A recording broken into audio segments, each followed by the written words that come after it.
Hey everybody, welcome back to Big Red EDC. We are taking a look at this little guy today. It's the Kizer Seahorse. Just kind of going through, doing a little shopping online as we do sometimes.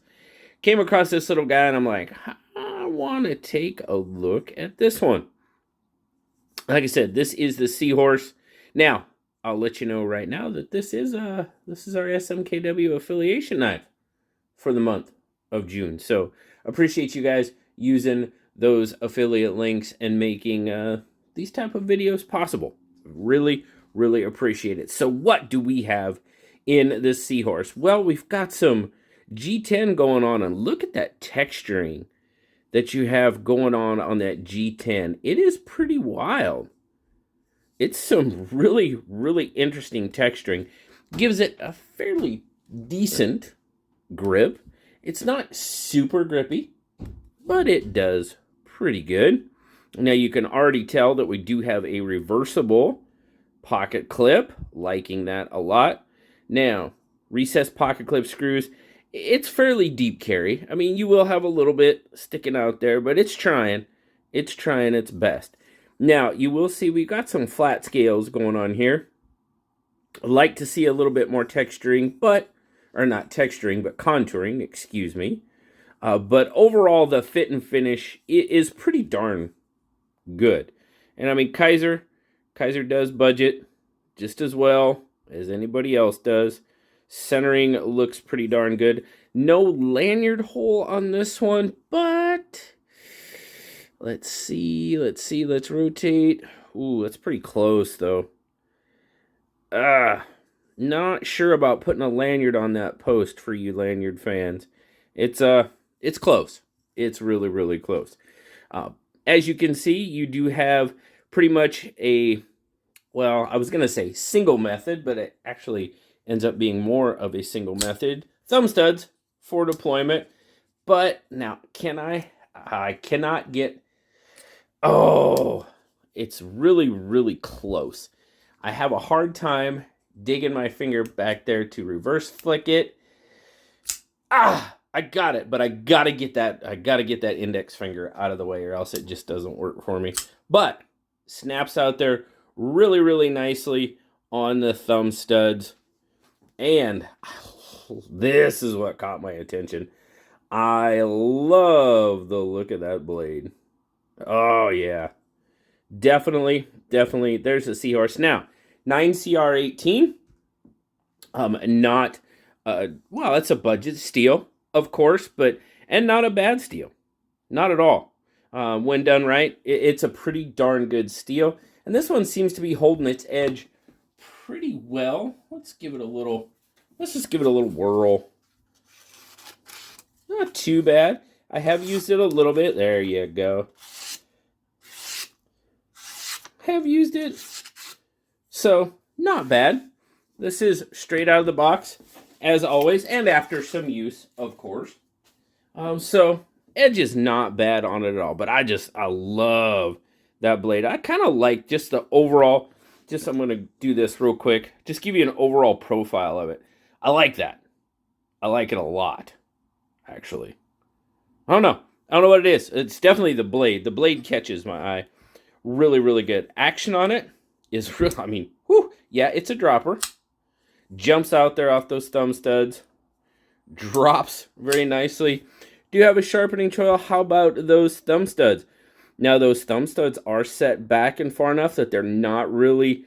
I mean, it is just a teeny tiny bit you might catch but they are really out of the way of your cutting edge, which is very, very nicely done. We like that. Man, that thing does drop.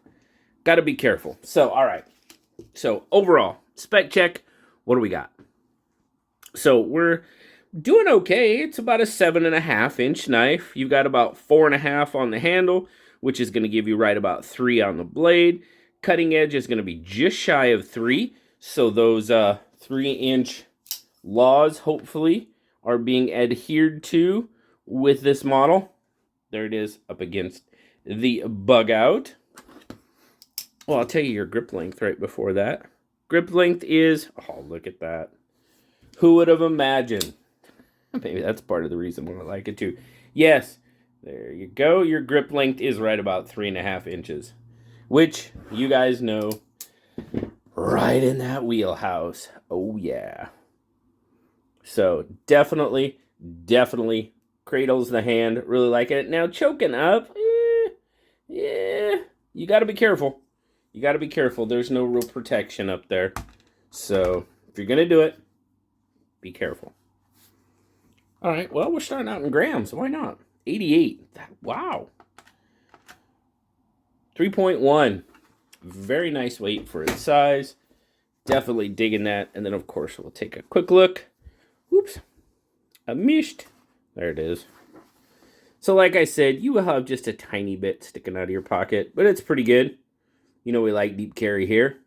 And it's not bad. Got some nice pop coming out of that pocket. So, retention is good.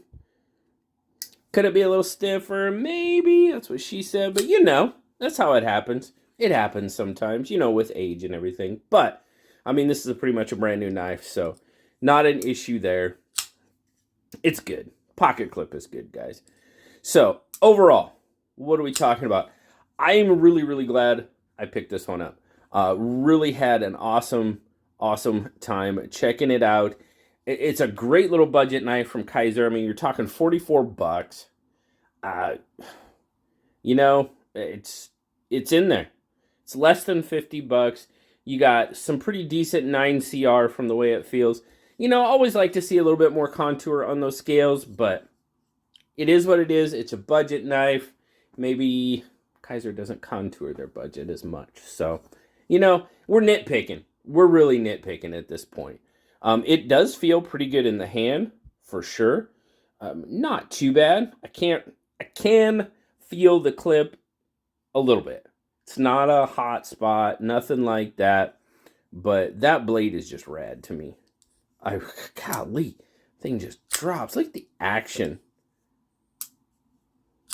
Man, this is a great time to be a knife person. It really is. There are so many awesome knives out there. And you can get a very good knife for under $50 without even trying. I mean, Kizer, so on and so forth. So many good knives out there, and Kizer definitely is in that realm. Little shake to get it shut. All right. But super smooth, very comfortable, very pleasing to me, to the eye. I hope it's pleasing to the eye, to you as well.